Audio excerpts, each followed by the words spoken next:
কোনো রাস্তা খুঁজে পাচ্ছি না মা। তুমি পথ বলে দাও না, বন্ধু আর চিয়া কোথায়?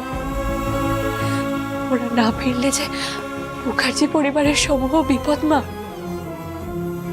ওদেরকে খুঁজে পাওয়ার না গেলে বাবাকে যে আর ছাড়ানো যাবে না, আর বাবাকে ছাড়াতে না পারলে মিস্টার মাথা গরম তিল তিল করে শেষ হয়ে যাবে মা।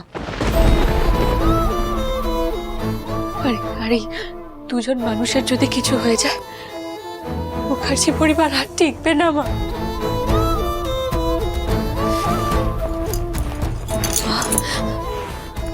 আমি তোমার কাছে আঁচল পাচ্ছি মা।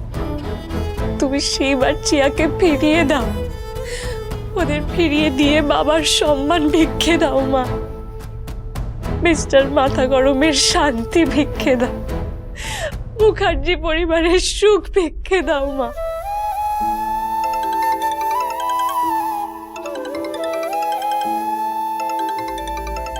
বন্ধু, মা, বন্ধু ফোন করেছে মা।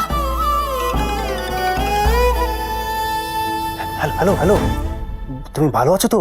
বাড়িতে সবাই ঠিক আছে তো? তুমি কি আমার সাথে মশকরা করছো? এভাবে বলছো কেন বন্ধু? বন্ধু?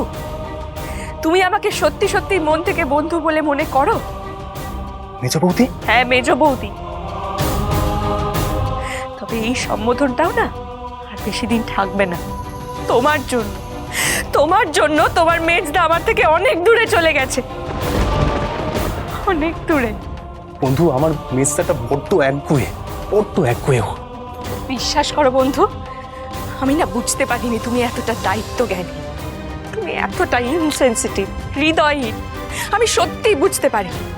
বাড়ির প্রত্যেকটা মানুষ তোমার আর চিয়ার বিয়ের বিপক্ষে গেলেও আমি তোমাদের পাশে দাঁড়িয়েছিলাম, আর সেই তুমি।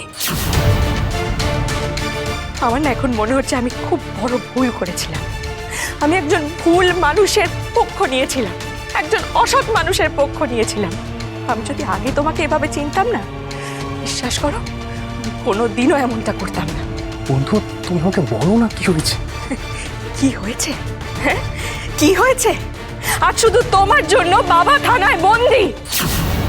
কি?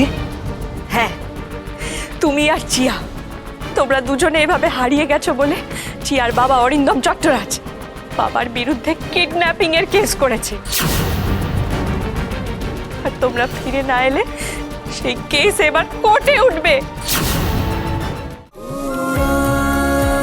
উড়ান সোম থেকে রবি প্রতিদিন রাত ৮টায় স্টার জলসায় ও ডিজনি প্লাস হটস্টারে।